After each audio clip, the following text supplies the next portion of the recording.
আবৃত্তি করছি কবি মাহবুবুল আলম চৌধুরীর ২১-এর প্রথম কবিতা কাঁদতে আসিনি, ফাঁসির দাবি নিয়ে এসেছি। কবিতাটি: এখানে যারা প্রাণ দিয়েছে রমনার ঊর্ধ্বমুখী কৃষ্ণচূড়ার তলায়, যেখানে আগুনের ফুলকির মতো এখানে ওখানে জ্বলছে অসংখ্য রক্তের ছাপ, সেখানে আমি কাঁদতে আসিনি।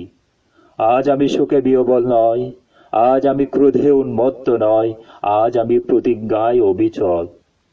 যে শিশু আর কোনোদিন তার পিতার কোলে ঝাঁপিয়ে পড়ার সুযোগ পাবে না, যে গৃহবধূ আর কোনো দিন তার স্বামীর প্রতিজ্ঞায় আঁচলে প্রদীপ ঢেকে দুয়ারে আর দাঁড়িয়ে থাকবে না, যে জননী খোকা এসেছে বলে উদ্দাম আনন্দে সন্তানকে আর বুকে জড়িয়ে ধরতে পারবে না, যে তরুণ মাটির কোলে লুটিয়ে পড়ার আগে বারবার একটি প্রিয়তমার ছবি চোখে আনতে চেষ্টা করেছিল, সেই অসংখ্য ভাই বোনদের নামে আমার হাজার বছরের ঐতিহ্যে লালিত যে ভাষায় আমি মাকে সম্বোধনে অভ্যস্ত, সে ভাষা ও স্বদেশের নামে এখানে বিশ্ববিদ্যালয়ের উন্মুক্ত প্রাঙ্গণে আমি তাদের ফাঁসির দাবি নিয়ে এসেছি, যারা আমার অসংখ্য ভাই বোনকে নির্বিচারে হত্যা করেছে।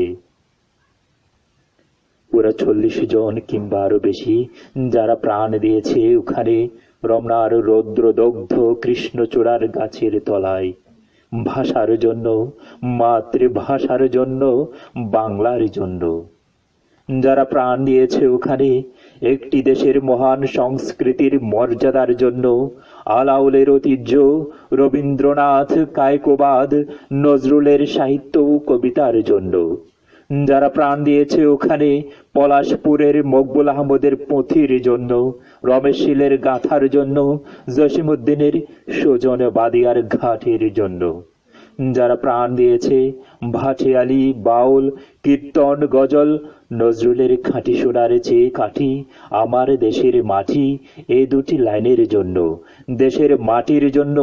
রমনার মাঠের সেই মাটিতে কৃষ্ণচূড়ার অসংখ্য ঝরা পাপড়ির মতো ৪০টি তাজা প্রাণ আর অঙ্কুরিত বীজের খোসার মধ্যে আমি দেখতে পাচ্ছি তাদের অসংখ্য বুকের রক্ত। রমেশ্বর, আব্দুল সালামের কচি বুকের রক্ত, বিশ্ববিদ্যালয়ের সবচেয়ে সেরা কোনো ছেলের বুকের রক্ত। আমি দেখতে পাচ্ছি তাদের প্রতিটি রক্তকণা রমনার সবুজ ঘাসের উপর আগুনের মতো জ্বলছে, জ্বলছে আর জ্বলছে এক একটি হীরের টুকরোর মতো।